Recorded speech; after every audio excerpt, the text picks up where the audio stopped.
د افغانستان کریکټ لوبډلې تکړه کم عمره لوبغاړی نور احمد لکنوال د آی پی ایل یا د هند په غوره لیګ سیالیو کې یو نړیوال ریکارډ جوړ کړ. چې ملګرو څه خبره ده همدغه ویډیو تر پایه راسره وګورئ، لایک او زموږ ایران ټي وي یوټیوب چینل سبسکرایب کړئ.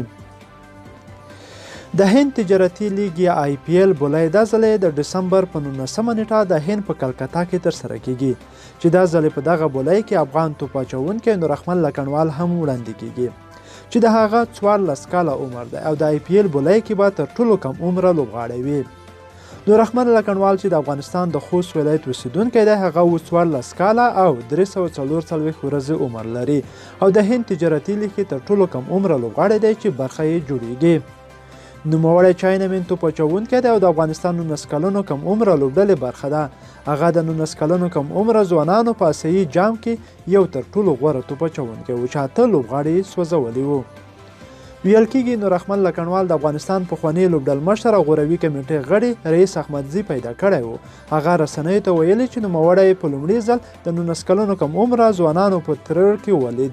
هغه وایي چې کله د 19 کلنو کم عمره ځوانانو لوبډلې روزونکی و نو هغه مې لوبډله کې شامل کړ او هغه ډېر ښه لوبه کوي. زه د هغه له توپ اچونې ډېر متاثره شوم. نور احمد لکنوال همدارس د افغانستان او هند 19 کلنو کم عمره لوبډلې د 5 ورځنیو لوبلړیو برخه هم و چې هغه د هند پر وړاندې ښه توپ اچونه ترسره کړه او 9 ویکټې واخیستې.